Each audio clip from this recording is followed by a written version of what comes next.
Hello and welcome to the Geek Inn, a weekly podcast with me, Elliott, Kyle and Pickers, where we discuss movies, TV shows, and anything else that we enjoy. Why not grab yourself a pint and join us at the table? So WandaVision released this week. What did everybody think of the first two episodes dropping? I was really impressed. I were really. I kicked myself because I didn't read that there were only two episodes dropping. I thought it was a full season. I don't know why I thought it was a full season, and I was absolutely gutted when I watched the second episode. I realised there were no more. Yeah, I'm gonna say I really enjoyed the first two episodes. Pleasantly surprised by it because I didn't really know what to expect with Marvel doing it like a TV show that's going to link in. But so far, with two episodes in, I'm looking forward to all the rest, even if it is going to be a weekly. Yeah, I think it was pretty good. To be fair, I mean, this is it's very Life on Mars or Ashes to Ashes, that sort of Disney take on it. Well, the good thing about it is it's watched first two episodes, gone back and watched first one. I will be going back and watching the second one. I'm probably repeating them again because they're only short episodes, a bit like with Mandalorian, which is good in a way because it means you can just go back and watch the full season again and you can look for Easter eggs, which I found a few, some good Easter eggs and some good callbacks to other bits in MCU. But I'm just, more than anything else, I'm intrigued because I have no idea where it's going to go this season.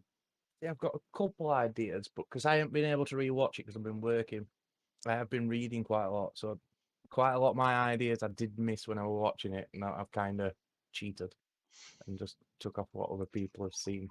Well, it's hard to stay away from breakdown videos because there's that many going on YouTube at many and reviews for it. But everybody's reviews, from what I've read, they're all pleasantly surprised by it. Said they're only two episodes, and it's saying it's quite groundbreaking for Marvel, but because it's a brand new thing for them. So if I this thought, is, I thought it was a really risky way to go for Marvel, and because it could have just come off as like parody. It could have come off as really fake and shitty, if you get me, like cheap. But it's coming off like quite nostalgic, quite nice, quite. Each episode is based on a different sitcom, so and they're going to do them in that kind of style. Like at the end of episode 2, we see it turn to colour, so it's going from Bewitched. I think is it going into 60s TV series as what next yeah, I episode. think it's going to go to like Fuller House into it, and it's going to be like Who's the Boss and that sort, that sort of thing. They are doing quite a good take on it. Like it does. Like obviously, it don't seem real, but it does seem kind of like Somebody cared about making these as individual episodes, as if you were actually yeah, making a series around these two characters rather than yeah. yeah. Like the tone and everything of the episode. Like you could tell the first episode, when his boss started choking on the drumstick or whatever he were eating, the bacon or whatever food he were eating. The whole tone of it, like you didn't really realize that it were in that kind of 1950s TV tone until it came out of it when it went dead serious and he had to do his hand and grab it out kind of thing. Well, this Like is the what whole... I quite like. This is what I quite like about it because it's got that 50s nostalgic, happy-go-lucky feel to it, and then you get little bits of that where it's like, hold on, that's quite dark. There's something sinister happening here. Just how serious it gets and how she gets. She basically orders Vision to do that because they don't instantly, think, hold on, we've got to save this guy. She has to basically think and then order Vision to do something. So it's giving me a bit of an insight to potentially what might be happening, whether is Vision, has he been brought back to life, or is Wanda just controlling him? I And think doing we've all all got the same kind of idea. Like we've all decided this is going to be either in a creative world or inside a head kind of thing. Elliot, you might be actually quite good to talk about this because you've only just watched the first two episodes today, so you'll have a fresh perspective, and you're waiting to gone back and rewatched them or looked at breakdown videos on YouTube. Because that's the only problem is when you go on and watch these videos or look on internet, it's going to sort of influence, your own theories. So what do you think what's happening at the minute, Elliot, with the whole show, and where can you see it going forward? I don't know because there's little clips at the end of the first episode where you see it's in somebody's watching it on a TV screen and you hear that somebody's telling Wanda at the end of the second episode to wake up, that she's not quite in control of herself. Well, that brings into one of the Easter eggs that they put in there. So the Easter egg was, like, I missed it, to be fair, and again, I wouldn't have even found it unless I was reading the breakdowns online. I don't know if any of you saw it, opening credits, Grim Reaper's helmet and its sink. Okay. See, I didn't see it either. It's literally on there for a second. And basically it's just the outline of his helmet that looks like a spider and it's under sink. But you can clearly tell that it's not a spider, it is actually Grim Reaper helmet. Now, whether or not they've put Grim Reaper helmet in there just because of how big a connection he's got in comics to Scarlet Witch, or whether or not, I mean, one of his powers is to induce deep comas. That's one of her powers, apparently. I've never actually read a comic with him in or actually looked into him until his TV series. That'd be quite interesting because it might be multiple characters sort of working. Because, I mean, Catherine Hahn's character, which is the neighbour, her with the dark hair, Yeah. Elliott. Yeah. I was sort of watching a breakdown video of it, and to be honest, it really does make you sort of every bit of her dialogue. You need to be sort of paying attention. It's just one of them things that, like, everything that she's coming out with, like she says, one of the characters says in the second episode, the devil's in the detail, and she says, "Oh, that's not only where he is," and then she keeps going on about her husband, keeps constantly talking about this husband who's not coming to the show yet. There's no signing whatsoever. So a lot of people thinking that potentially, I know people said this about the Defenders that, it's going to be opening for Mephisto, but that potentially they're doing this as a way to get Mephisto into their reality, which is the Marvel's version of the devil. So I've not really read much about Mephisto either. I have read what you're on about. Somebody has made them linked. Well, she's meant to be. She's called Agnes, and in the comics, it's Agatha Hartman, she's like a witch. She's like a Doctor Strange villain, and its thing is this is going to lead into Doctor Strange, 2 Multiverse of Madness. So whether she's working with Mephisto, and that would be quite interesting because if Grim Reaper's in there as well, maybe they're working together to try and get Mephisto into this reality, and they use Wanda as like a conduit. I didn't realize see that. I might have to go back and watch it. It's literally in the opening credits, a minute and something in, I believe. Then there's also the House of M connection. Bottle of wine, yeah. Well, there's the bottle of wine, which is like the big giveaway, which everybody's writing about that online. But then the children as well. So obviously, from trailer we saw that they have twins, not just one child. The reason why she were in the House of M, why she were in that coma and lost a marble, so to speak, is because she lost her children, didn't she? She lost her twins. And all the way through the second episode, there were kind of something that were getting like, I didn't realise this till after, but I didn't see one child. Well, that's why they keep saying, don't they? Have you noticed? So it's for the children. Have you not had kids yet? That kind of thing. Why haven't and they keep mentioning it over and over, and it's like somebody's pushing kids. And then it cuts to end of episode where she's got and a she baby. she decides to make herself pregnant, kind of thing. Magic these kids up. Now in comic books, she did have the kids by magic anyway, because obviously Vision's that's the only way that they're going to have kids, aren't they? But it just seems like it's getting pushed on her. So if she's in like some kind of coma, Grim Reaper kind of thing, and then trying to get, like somebody's swayed in her, like somebody's leading her down to try and get, I don't know, her kids. I've not really read much on her kids. I know she's got 2 different sets of twins in comic book, though. It gets a bit confusing. Yeah, they've got similar sort of powers to like her and her brother, to be honest, with Quicksilver, that sort of thing. So it's a little bit like Incredibles, that sort of thing. So probably Incredibles sort of nicked ideas for them. But what I've seen from what I've seen at trailers, it looks like they're in some sort of force field. I think the town that they're in is being cut off from the world, a bit like town called Eureka. Yeah, like that. Yeah. Pretty sure though, one where there were an actual dome that popped over. There were a TV series, because I can remember a cow getting chopped in half by a big invisible wall. Yeah, isn't that the Simpsons movie? Stephen King one. I cannot remember anything. It's called The about Dome. it. Yeah. Ah, right. There we go. It's got him who plays Hank from Breaking Bad. It wasn't a good show. Let's put it that way. Well, I can't remember it, so it must not have. I can just remember a cow getting chopped in half. But so from what I've seen at trailers, it looks like they're in a force field. So this town's being cut off from the rest of the world. But that could make sense, with her being in a coma, because rest of these residents in this town could be, because I think some of these people aren't figments of her imagination. I think they are actually genuine people, but they're trapped. That's my theory anyway, and that's why somebody's doing something to manipulate Wanda into creating these children and doing other things to try and get something, which could be Mephisto. It could just be to do, to do with the Mind Stone, because she's still got access to those abilities, or something completely different.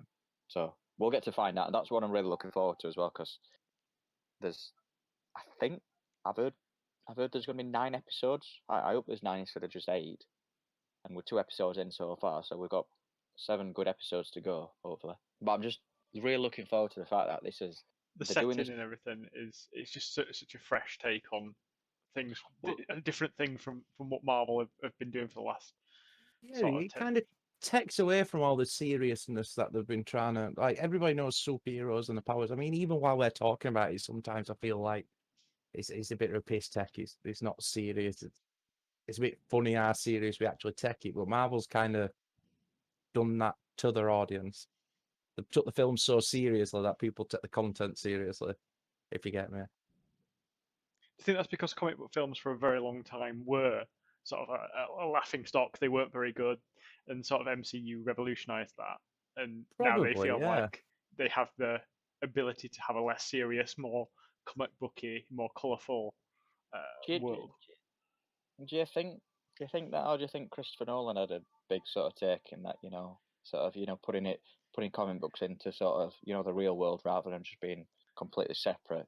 So you're thinking about the Batman trilogy? Well, yeah, because I mean, if you look at the Christopher Nolan trilogy, it's like that's what he wants to do, is basically like what would happen if Batman actually did. But I think exist in that's the real world. easier with Batman. I mean, Batman's always been, look at the sort of Tim Burton things. The idea of making it more dark and gritty has always been a sort of trait of Batman. I think that making things that are like Spider-Man and Captain America and characters that are quite colourful and wear colourful clothes and are quite, Like, can if easily you be would ask me ridiculed. 10 years if Vision would have made a good character for a film, you'd see him in a comic book and you'd just think, no, it's gimpy, it's bright coloured. How could you bring that to a film and make it look serious or make it look real, kind of thing? But Marvel, I don't know, they tend to take themselves very serious, and they tend to do it in a serious way, and fans do the exact same. They take Marvel quite seriously. So I'd put it more down to Marvel than I would Christopher Nolan. I disagree. I think when Marvel first started, I think the films were tried to be slightly grounded in reality. Well, at least my impression is like with Iron Man 1 and 2, like with the Incredible Hulk. But then once you got to films like Thor and then Guardians of the Galaxy, that's when it started going a bit more comic-y, There's a bright. massive jump there, but like Thor, even Thor, it says very grounded, very serious. Well, maybe Guardians then, and then Guardians isn't that old. Like Guardians, when did 2004. Guardians come out? 2014 it came out. Yeah, it's not that old, and it's been going since what, 2007 MCU. For me, But I'd say a lot of things since Guardians came out. You look at Thor Ragnarok, you look at the Spider-Man films. They copied a lot of like Black Panther. They copied a lot of the themes that were successful from Guardians of the Galaxy, and this is the first time really in a long time they've changed it up. Yeah, it like you say, it feels refreshing. Well, I like that they're a bit risky. It is incredibly risky putting the whole sort of future of the MCU, because the thing is, the next Black Widow was meant to be in the whole sort of order of the MCU films and TV shows. They've completely missed Black Widow, understandably because of the pandemic, and they want it to be a theatrical release. But to sort of kick off MCU post COVID, and try and get people back into it, this is not a bad way to do it. Very risky, we're sure, but it's certainly gone down well. I think with it being on Disney Plus and it being a TV show, I don't think it's. I think you comment about it being the future of the MCU. I don't think that's quite true. No, I'm not saying it's a future, but I'm saying is this is since Avengers Endgame. This is the first new Marvel thing that's actually been released. So they're going to be coping on wanting to bank on the numbers coming in, and make sure everybody's still going to be interested in the MCU. I mean, I can't see people sort of dropping off it after like year and 18 months, but some people might be thinking, you know what, oh, it's a Marvel TV show, but it's going to be shit, and then that might put them off the films. For me, what this has done is it just shows how good the team that Marvel have got in terms of writers. You know, to take a TV show like WandaVision and then use it to sort of carry on the MCU, and then you're going to have like Falcon and Winter Soldier, and then there's going to be the Loki series, and then eventually the films are going to start carrying on. But you know, the good thing about it is these TV shows are going to connect into the films, so it gets people watching on Disney Plus. But then it's still getting people still carrying away the MCU stuff. So what's both your opinions? Because this is sort of the start of the Marvel comic book universe in Disney Plus.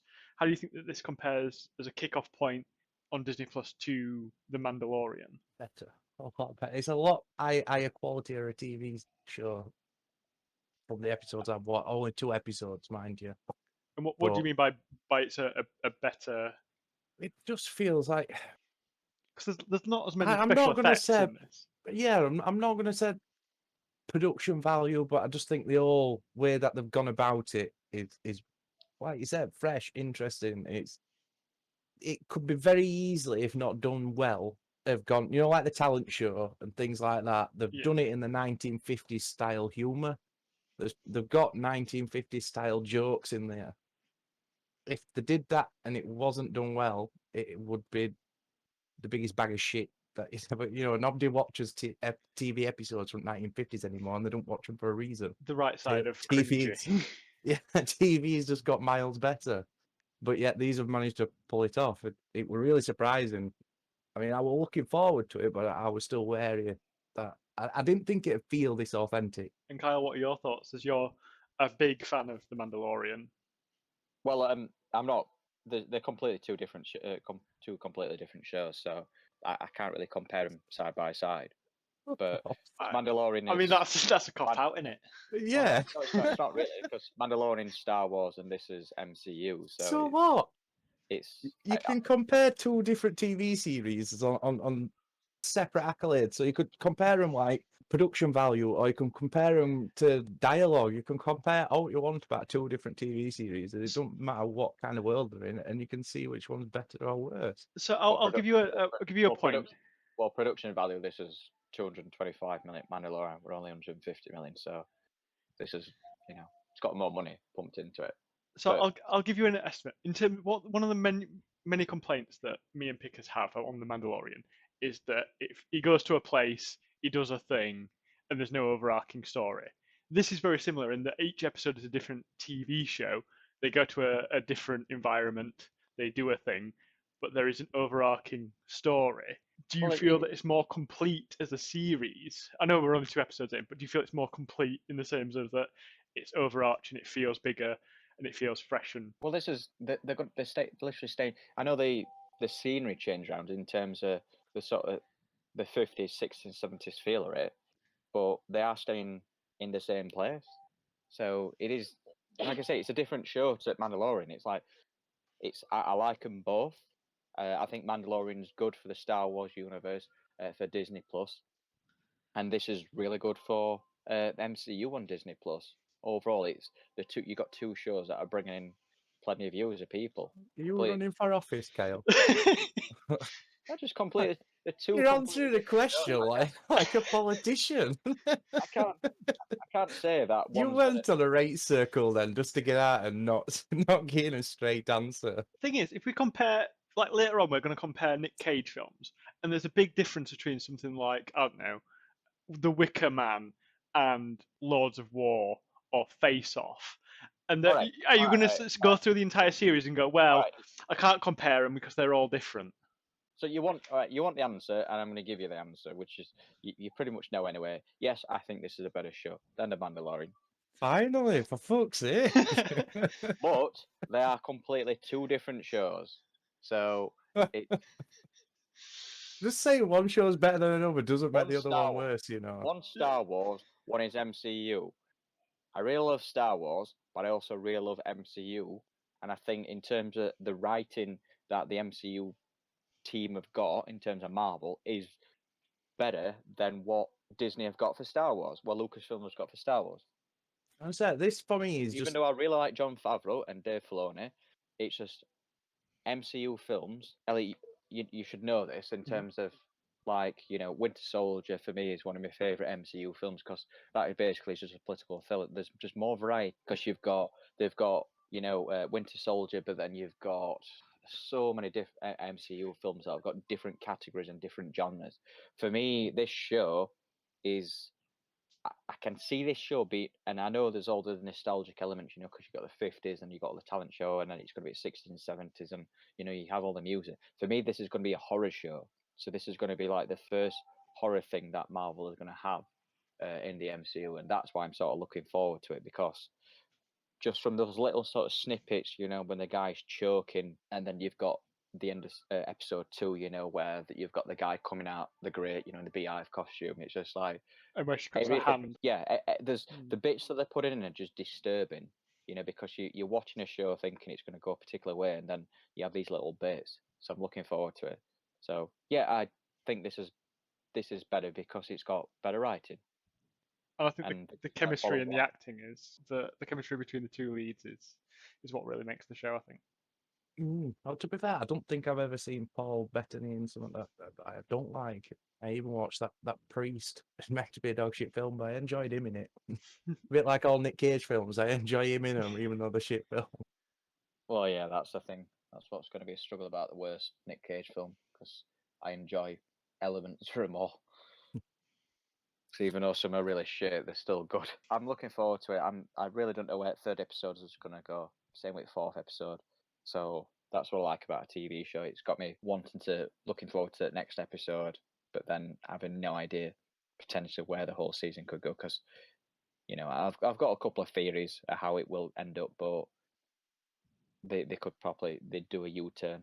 And what I really like about it as well is you've got this season, but then it's going to connect into Doctor Strange 2. That's going to connect into Spider-Man 3. So it's and what I like about it is in the comic books is you'll have crossover events, not just big ones, but you'll have some sort of smaller, ones between, say, like Batman and Robin, and maybe like the Flash. So just on your point, how big of an impact do you think this is going to have on Doctor Strange 2? Because for me, I like this show and I think it's fresh, but I don't want it to be I have to have watched this to get Doctor Strange 2. Well, the way that it's been advertised is that what happens in WandaVision will fuck up the entire MCU, which will then lead on to Doctor Strange 2, potentially trying to resolve that, and then Spider-Man 3. So for me, it is. By the looks of it, it's kind of looking like WandaVision's going to introduce a multiverse kind of effect, because that's where Spider-Man 3, for me, that's the only guessing that I can think of why they've got so much shit going off in there. And then obviously Doctor Strange is called Into the Multiverse, isn't it? Multiverse of Madness. That's the one, Multiverse of Madness. Well, there's a rumour that Scarlet Witch might be the villain in that. So whatever's happening in the minute might sort of lead on to that. So when Scarlet Witch turns up against Doctor Strange, you'll know why that's happened through WandaVision. But this is completely different to what you've had before, like with Agents of S.H.I.E.L.D. and the other sort of shows that they brought out, which were connected with that, like New Mutants. Not really, because so I guess much. it's not really part of the MCU, is it? Inhumans, I don't know if that connected to MCU. I might It be wrong was with that meant to, but I think it just fell on one. its ass, didn't it? It just tanked into it, so shit. But yeah, it's not going to be like where Agents of S.H.I.E.L.D., where it's one of those shows that you have to watch it to then lead on. Well, sorry, no, I think it will be completely different. It'll be one of these shows where you have to watch it. I think there'll be fair weight, if you've not watched WandaVision and then you go into Doctor Strange, but I think Marvel basically just saying that, what, do you want to sort of watch the MCU and you want to watch the MCU shows, subscribe to Disney Plus and, get up to date with everything. I think that's where it's gone from. For me, I don't think this would have been an actual route Marvel have fought for. I think Disney's probably come to them years and years and years ago saying that we're going to start this Disney Plus streaming service. We're wanting you to to really push for this. So this is what we need, and we need you all to come up with some ideas of getting people into Disney Plus. You've got billions of dollars coming in every film that you release, so you're hitting a wide audience. How do you bring them over to us? I think this is what they've come up with. Releasing some TV series is on there that's going to bring that movie audience into Disney Plus. I don't think it were a natural, like, for me, this doesn't seem like a natural, like WandaVision it doesn't seem like it's a natural thing to go from any of films. Disney Plus didn't exist, I don't think Marvel would have been releasing this on Fox or ABC or whatever network they've got links with. Do you think they would have even released it at all as a film, WandaVision? Or do you think I don't think they would have made it as a film. I don't think they would have made it as a TV series. I literally think Disney's behind this push, and Marvel would just kind of run with creativeness, and something good's come out of it, so I'm happy. You have to think as well, Elliot, that this show is completely different to Agents of S.H.I.E.L.D. in terms of cast. You've got big named actors in it. You've got the characters actually from the MCU going to be appearing in it, rather than just having Sam Jackson making a small cameo at the first episode and having Coulson in it. Like, you know, these, even though you got Sam Jackson in it as a small cameo, you know, Nick Coulson was a secondary character in the end, but whereas you've got this and you've got Captain America and Winter Soldier, so you've got Anthony Mackie and Sebastian Stan in there. You've got who plays Sharon Carter, and then you're going to have Loki, so you've got Tom Hiddleston in there, and you've got Owen Wilson, so you've got big bankable actors in these TV shows coming back in. Don't think you're going to be able to go on that for much longer, though. Well, a bankable actor coming over, so a big actor like that, bankable, or what they call bankable actors, coming over to a TV series is not going to be as big a deal as what. I disagree because the streaming services are different in that they make their money through the subscription fee rather than through advertising, and so they have a bigger budget.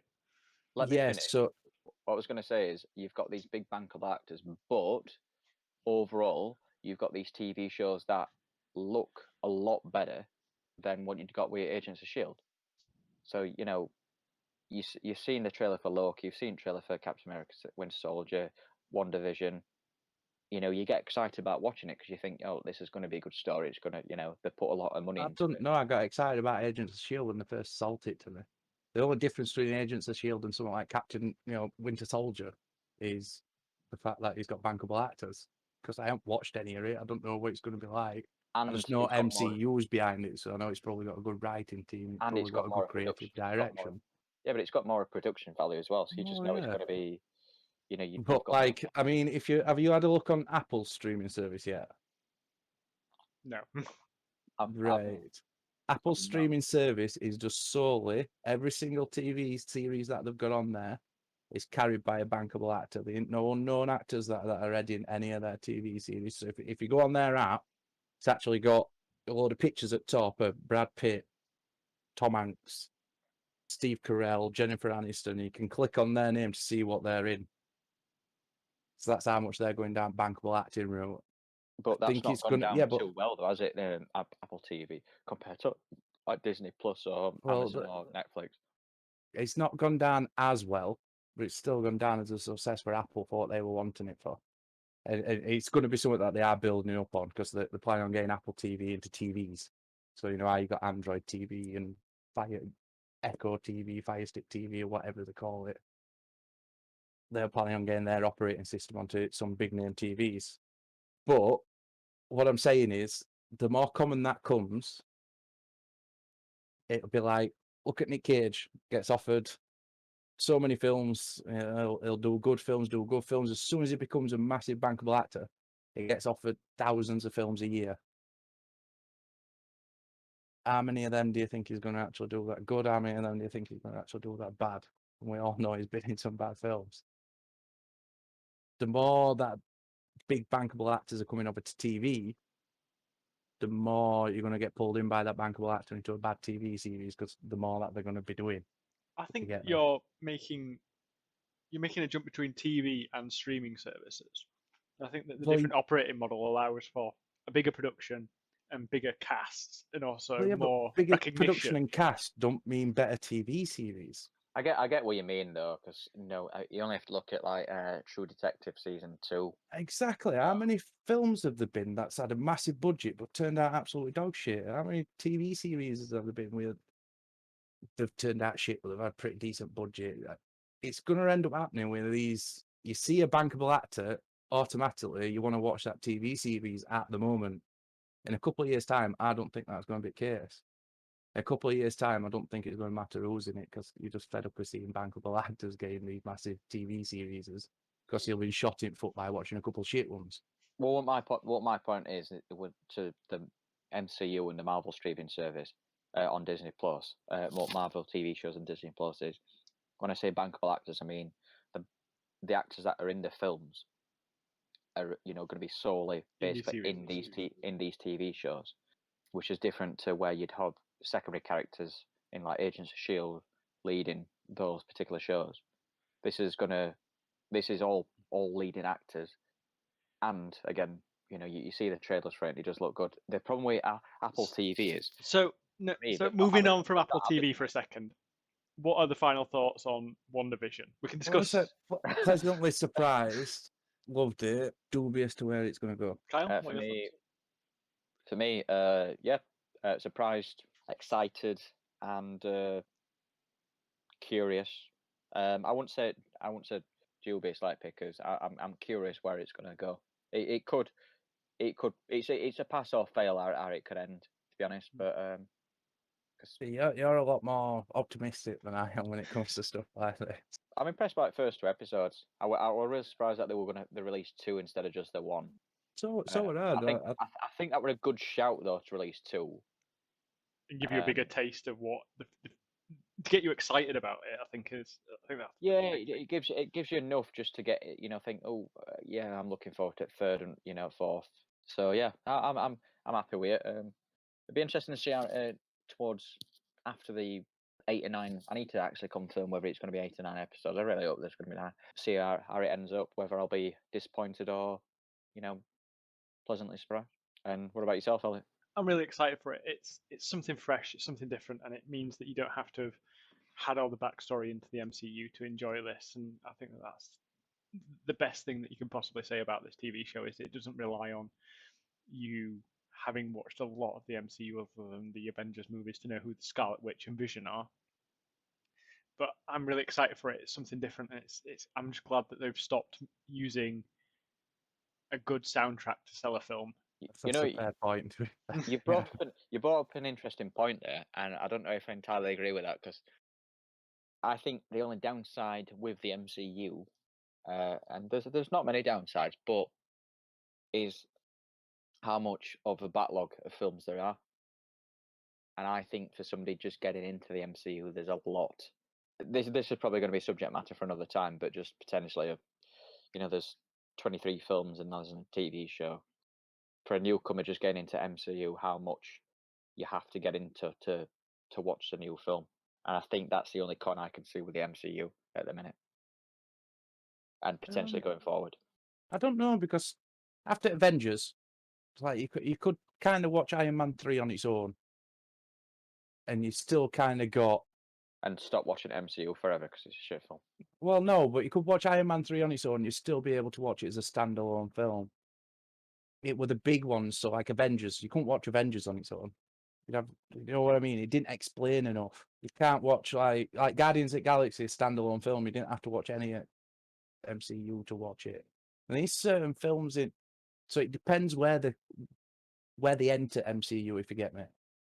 There's certain films that do stand on their own, and then there's certain films where it is a must that you have to do some back watching. Might be worth just sort of a topic later on down the line, just sort of say whether it is possible to just jump into MCU when you want to, or for an overarching thing you're gonna have to sort of go back and watch. I mean, it's not exactly a bad thing because the thing is you've got Disney Plus where you can go back and watch the entire back catalogue of all films. Then it isn't for us who can afford to watch all the content and rewatch all the content. But if you're a family of 4 who perhaps don't have Disney Plus, how are you going to jump into Doctor Strange? I think that'd be an interesting take when we go watch Doctor Strange 2 is how somebody with no knowledge of WandaVision takes to it. Thing is, That's the everybody, thing, yeah. I mean, every- to be fair, girlfriends watched WandaVision. She got no idea who Scarlet Witch is or Vision. Like, don't get me wrong, she'd probably watched all the MCU films, but she don't remember shit all of them. She had no idea which ones they want to war until they came on screen and I explained. And she still got along with it fine. She still enjoyed the TV series. There's still certain films that you can do that way. It's just there's certain films that you can't. I'd probably argue that most of them you'd be able to just jump in straight there and then. I'm off for 3 days. I might go through the entire back catalogue and just see if there's any that you can't just jump into. To be honest, That'd be good. That'd be a good thing to look at. incredible looks on Netflix at the minute, so I can probably do a lot. In fact, I'll be able to do everything actually, apart from Far From Home, because that's a Sony one. So, shall we move on to our second topic, the main course of this this discussion? Well, yes, of course. So, well, history swear words. We can have a couple of minutes on that, can't we? Just because it's probably not going to take long. I know you've only watched one episode because you're a couple episodes and I've just finished it. Shall we just point out? I think we're all in agreement, aren't we? That It's not very good. Majority, a good 70% or 80% not Just good. because Nic Cage is in it, you can say that it's not good, you know. It's not good. It's a shit TV show. Yes. I'm only watching it for Nic Cage. However, if they do release a second season, I will watch it because I'm watching it for Nic Cage. Yeah, I'll probably watch it as well. But I do know it's shit, and I can quite easily say it's shit. Don't kill me to say it. I do love his little sort of monologues, because the fuck one, I was absolutely laughing my head off. It's just Nic Cage is his best, It's But the- dramatic, isn't it? Over the top, eccentric. but it's subtle as well. That's what I like about it. And it's like something where you should be watching Twilight Zone, or you could just see him present a nature documentary and just doing it in his own Nic Cage way. But now he's doing it about swearing, which is just perfect. Can I ask? Are you watching this, Kyle, thinking about other TV shows? Is this you insinuating a better show again? Just in the way that you said, I can imagine him watching the Twilight Zone. Do you watch this, and are you excited to watch this because you can imagine him doing something better? Well, no, I It just like sounds that. like it, to be fair. No, I just like that he's presenting, because he's a bit like Rod. What's he called now? The guy that presented the original Twilight Zone. Rod something anyway. But he's the way he's presenting it is the same sort of format as that, but where they do like he does a monologue in the introduction to the Twilight Zone episode where he's giving a bit of backstory about what's happened, and it's Nic Cage doing that. So that's what I like about it. But then also Nic Cage just talking about swearing and just going in his typical Nic Cage fashion. But yeah, I'll say it's a shit TV show. You even struggled to say that there. You got problems, man.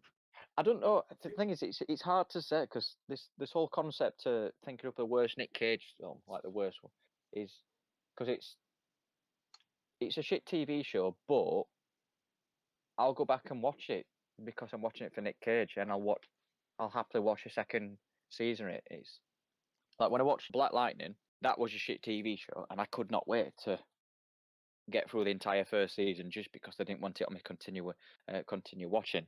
Like, that's the only reason I got through that, and that was a despicable TV show. I'm ashamed I watched second season, but I literally had no else to watch at the time. I was hating it as I was watching it. It was so shit. But like I say, a good 80% of this TV show is shit. But for those 20% of Nic Cage, I'll happily go back and watch it for a second season. But I do agree with you too, though. It should just be a couple of snippets of Nic Cage just sort of swearing about it. Doing his swearing stuff. Maybe on YouTube or like a A compilation. much better TV series for me if they cut out all the people interviewed in between, took his monologue parts and just put them to a cartoon. Something like what they did with Ricky Gervais show. Oh yeah, that'd be actually that would be. That'd be miles much more better. happy with. Yeah, what you mean, like cartoon bits where it's talking about the history stuff? You know, like when they're doing the Yeah. bits where it put. Have you ever watched Ricky Gervais show? Yeah. Just like that. It's got little snippets where it goes out and it'll do some cartoon bits, like when he's talking about monkeys flying spaceships or whatever he's talking about. And Just the then other bits are Hanna-Barbera cartoon. style Yeah. cartoons. Yeah. And then other bits are just them sat talking in a room. Yeah, I'll agree with that. For like the whole history and flashbacks to when they're looking on the You map. want to see Nic Cage, don't you? You don't think it'd be as good seeing him as a cartoon rather than... Well, no, because I like the bit where he's just stood there shouting "fuck," or he's painting the picture of. Yeah, but like the massive part of Nic Cage that comes from me is most of the time not his face. It's his voice. It's intensity. I don't know. Face Off. He put I some will- weird I face was- expressions I there. was going to say there were a I couple. will strongly agree with you on that. I mean, just look at my sort of caption picture that I've got on this But- Discord thing channel. All right, but look at it back in terms of history swearing then. Don't really do much with his face. It's all... The intensity is coming from voice. The intensity is coming from In it this going show, down it and is. soft. Yeah, in this show. But- It worked just fine as a cartoon. But this I is think why you I could- think that this I show think you could- would have been you could much push better it to- if Nic Cage had been so over the top. That's kind of what I was looking for in this. Is that Nic Cage would just be like chewing the scenery, fucking out there, and it wasn't. Yeah, Maybe yeah. they're not paying him enough. I think that could be it. This is Ghost Rider money. This is not. For me, I think it could be just down to the bits they're in. Everything he's recorded, he'll probably done in about an hour. And for all the TV shows, they've gone to him after they've cut everything together and said, "We need to record all this," and they paid him for it. I think for the full entire season of Nic Cage, it would have cost him far too much because he's paid off his tax debt now, so he can barter. He can do what he wants.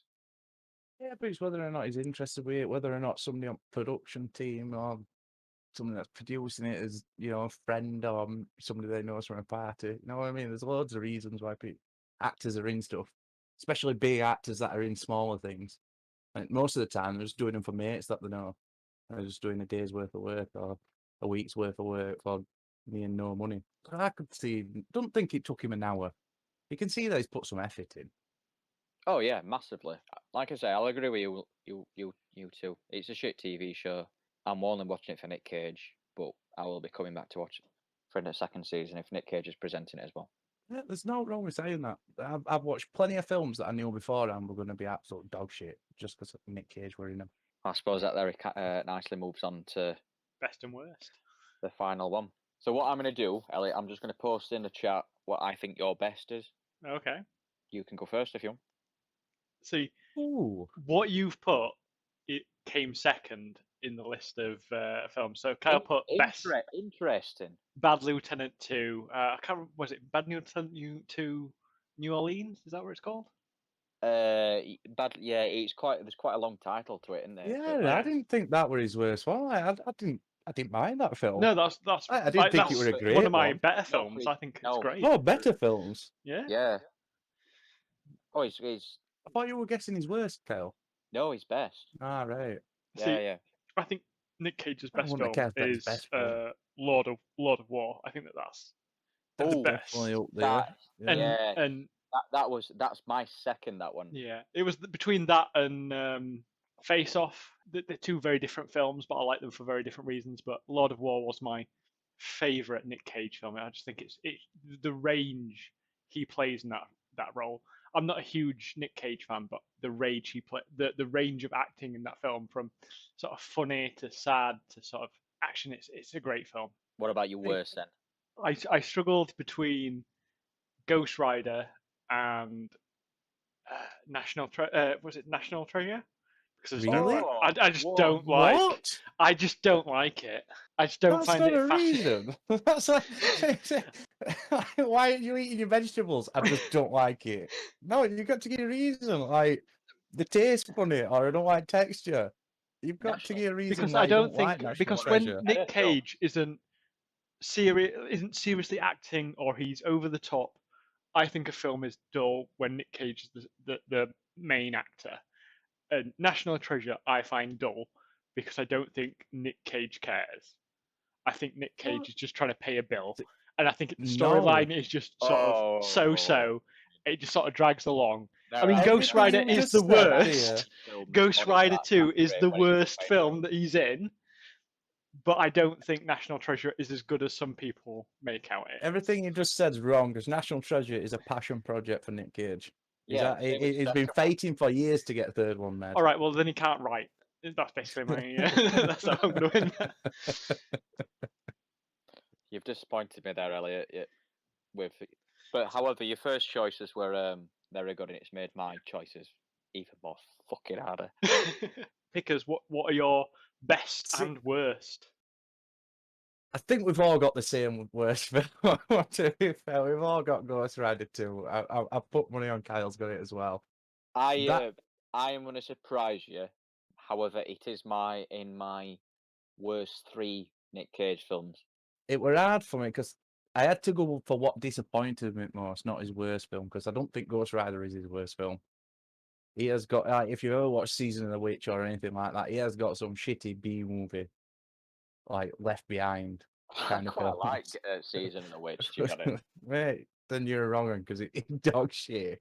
It's got thingy in though as well. Ron Perlman, yeah. Gorilla. But I had to give it to Ghost Rider because it disappointed me most because he's been in too many shit films for me to pick his worst one, is what I'm trying to say.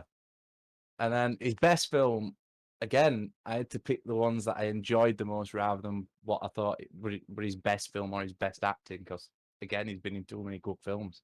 And they're all very different. And I still struggle. I still can't decide between The Rock and Con Air. Both of them two are my go-to films when I'm fancying a bit of 90s action. So I'm going to have to say both. Bastards. Both, yeah.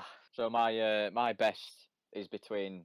Well, I've got a number of different categories in Nic Cage because you don't like Nic Cage if you've not got a load of categories for his best and worst films and Nic Cage films. For the best film he's ever done, not my personal favourite, but the best film he's ever done is Leaving Las Vegas. It is up there as one of my best films. My best film in terms of the ones that I really enjoy, and I've just thought of another one. I'm going to go with you two.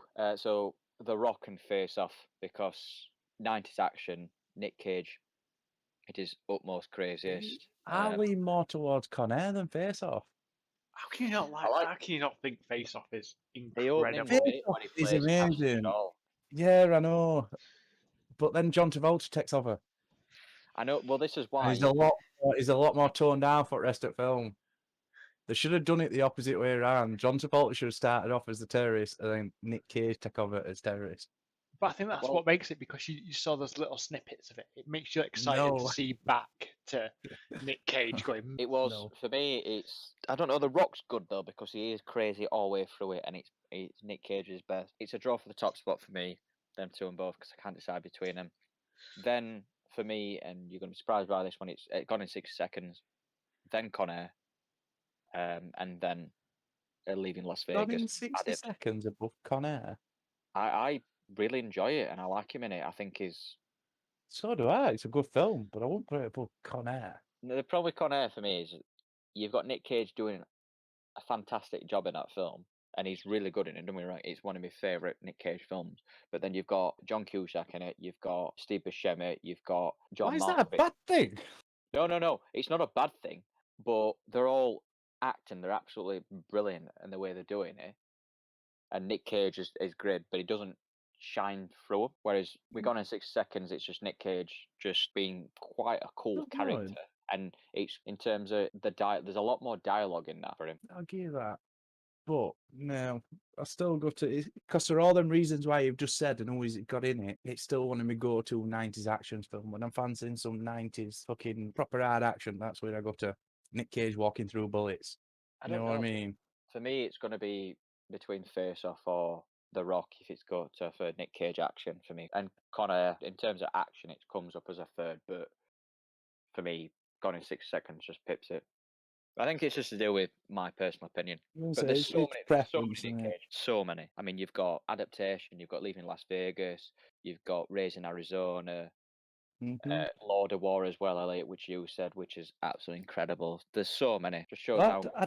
I'd not thought of Moonstruck in a long time, or Honeymoon in Vegas in a long time at all. I was thinking about this. Well, yeah. His best in films, and some of Well, them are amazing films that you just completely forget about. Well, you've got Joe and Mandy, which is done recently as well. Yeah, I still haven't seen the Mandy. Apparently, it's really good. And then the worst one got in there is so I've got three, but I did decide on the worst one for me. So Ghost Rider 2, Bangkok Dangerous, 'cause that's just awful. And this is why I decided on the last one. Is Next, the one where you can see 3 minutes into the future. Not 3 minutes, like Or 3 seconds or so. it's I answered something it, to be stupid. fair, so I don't know. It's something stupid. But the It reason was why so it- shit that like there was no point doing it. Like he could see like 3 seconds or something like that, or 30 seconds at most into future. it's a I shit can just film. remember thinking, why would you even want to do that? It's a shit film all the way through. It's through that period of when he had long hair and he was doing shit film. It's a shit film all the way through. It's a shit ability it's got, but it's just a massive cop out on the ending, where the whole film's events basically he finds out that he's actually just looked 2 days into the future, and then he don't need to do it again. So it's like you sat down and you watched a film for an hour and a half, and you're like, well, what's the point? I Just come don't know. back. It's like plenty of places have done it. I think it's like a classic thing. Like I don't think you can call it a cop out. It is a cop out where it's oh Well, it's no, all because it's like that Dallas thing when JR got shot. that's what I was just about to say. Places have done it and got away with it. Like Dallas got away with a full season being being a dream.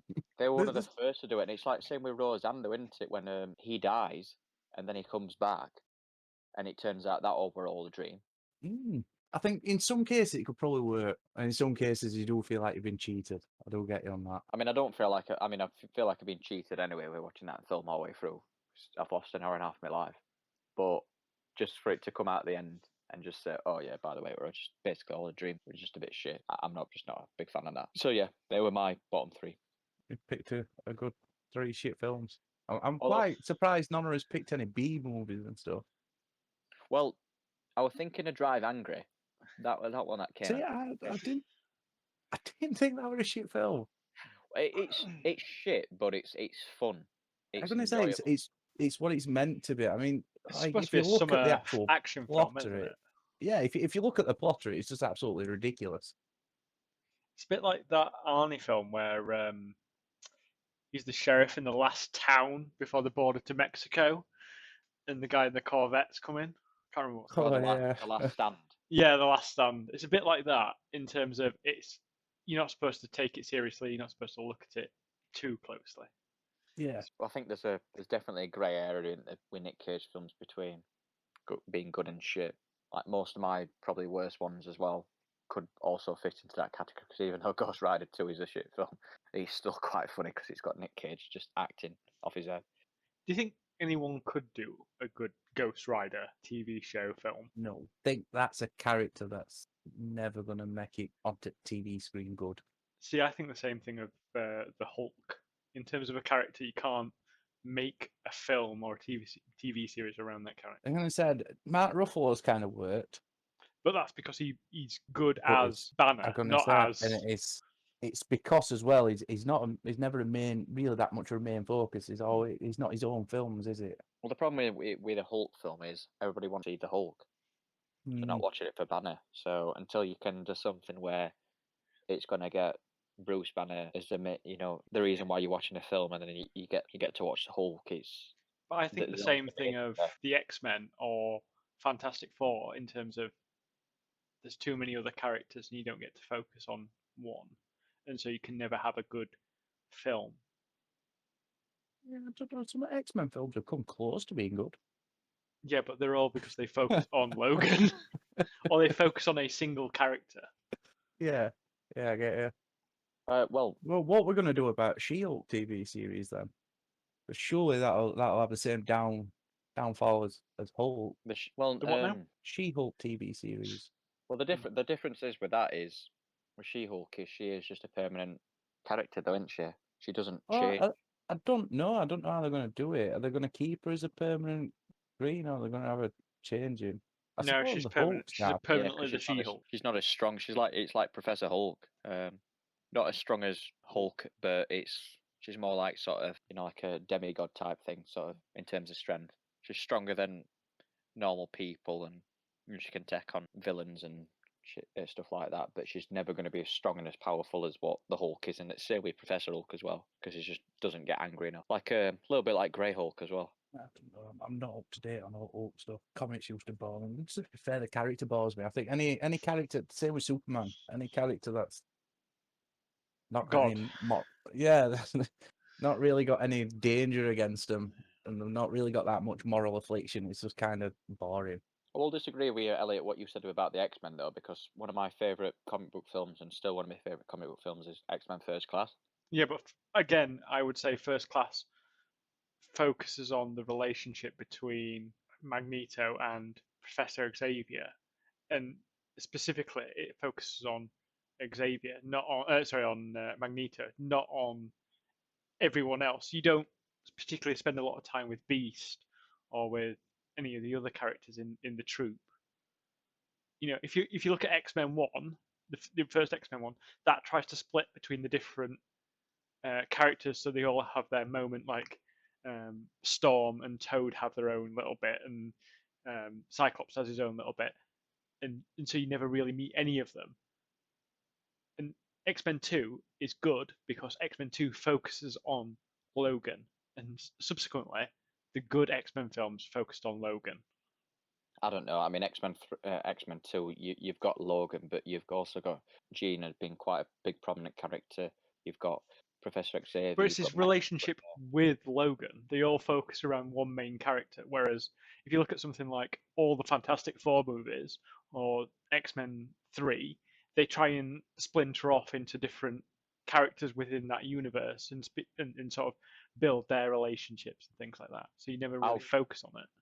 I'll completely disagree with you because it all comes down to the writing. I mean, Westworld, it's but Westworld's a TV series, so it's got Westworld. seasons. I'm going to say it's got 10 hours to do it over a season, not an hour and a half, 2 hours. Yeah, but it's just all you're doing is saying that these X-Men and Fantastic films are going to be shit because they're going to make it. What we're saying is that there's too many characters to be able to do in a film.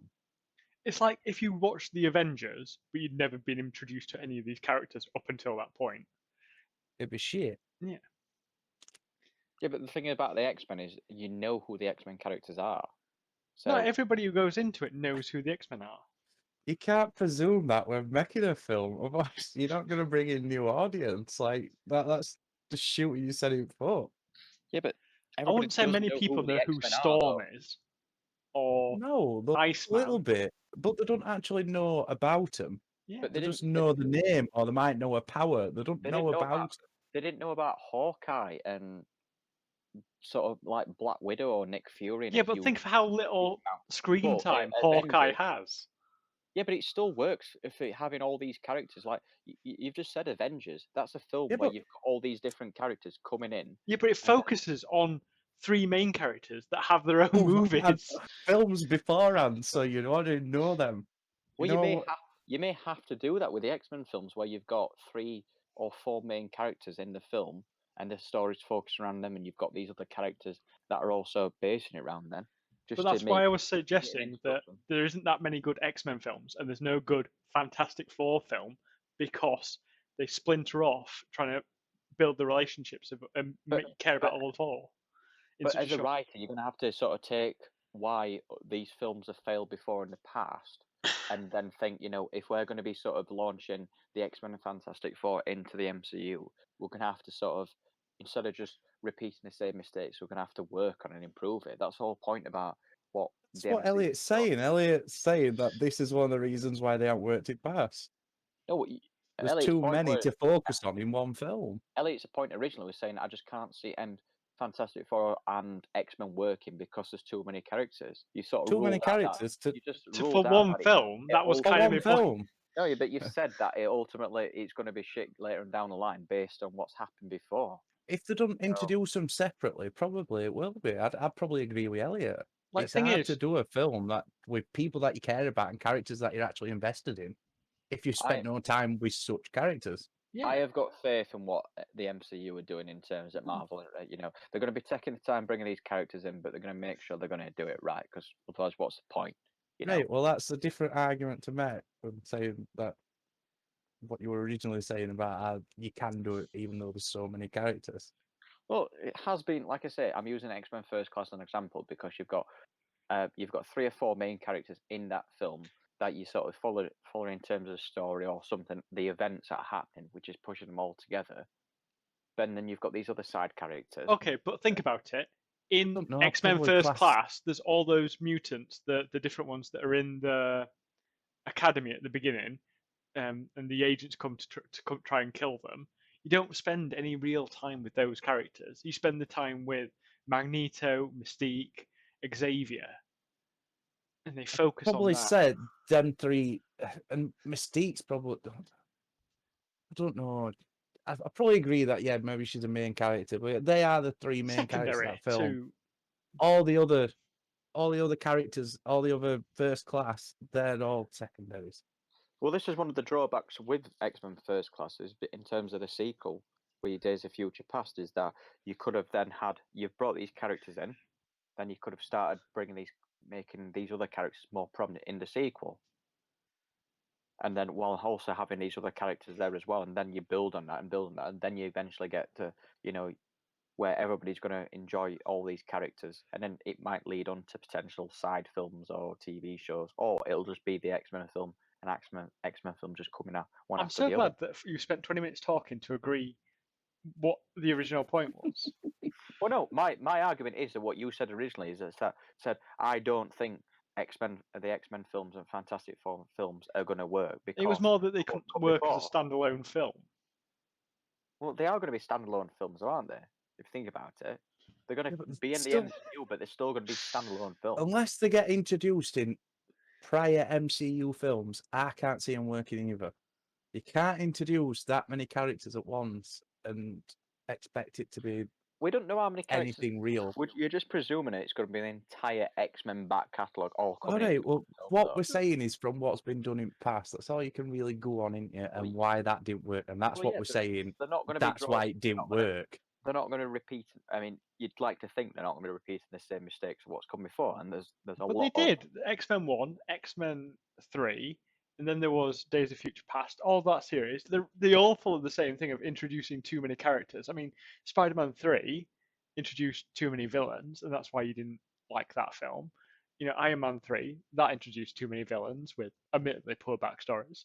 But there's a common theme between Marvel films and introducing too many people too quickly. Well, there's not. There's one film which is Iron Man 3, and the reason I don't agree with that he brought in too many villains. That's not the reason why I don't like Iron Man 3. That's completely different. Why I don't like that. What that is pissing on good villains that have come before in the comics. That's the reason why I don't like Iron Man 3, the Mandarin. The thing is, the X-Men films that when they brought in too many characters. This is when you look at Days of Future Past, you look at X-Men Apocalypse, you look at Apocalypse, and then you look at Dark Phoenix. This is all one director or producer and writer, which is Bryan Singer, basically just doing the same thing over and over again because he thinks it works. That's because somebody's is in that mindset where he thinks it works. So it's completely different to what you've got with Spider-Man 3. Potentially, I might sort of agree with it in the same category. However, these films came out at different times. So, but the thing is, with Spider-Man 3, it's just solely around one character, which is Spider-Man, and you've got these villains. That's the I reason think you're why giving too much power to one director and their vision. I mean, he's got a team of people around him that all must have agreed to the different things. You've heard all the stories about Bryan Singer. He is basically just a person that's on set. Have you heard the stories about when he was on Superman Returns, when somebody tried to question him about, oh no, I don't agree with this, I think we need to do it a different way? He just went back to what they did with Superman Lives and the Nic Cage test shot and basically just said, this is what you were going to make before, this is what I'm making, what you're making before is shit, we're sticking with what I'm making. So basically, nobody could question what he was doing because he's got this one vision in his head that, I mean, there are many things why we don't like Bryan Singer, but for me, that is probably one of the bigger ones because he's solely focused, thinking this is what X-Men films should be. I'm doing this. I'm right about it. So this is why the X-Men films have failed before, because he was focusing solely on one character, not allowing these other characters to grow and breathe. Cyclops got shat on. Jean Grey wasn't used that well. Storm, Beast, barely make appearances. What about the newer ones like Apocalypse and Phoenix, where they're not focusing on Logan? Well, the newer ones are just shit overall. So it's not to do with the characters in general, it's just to do with poor writing. But the poor writing is introducing characters that you don't care about. Well, you've not been It's part of the same problem. given a chance to care about these characters. Because they haven't got enough time to explore them. Thank you. Right, let's end it there, because I think we're not going to agree on that point. I think 2 against 1, Kyle, you've lost. Let's move on.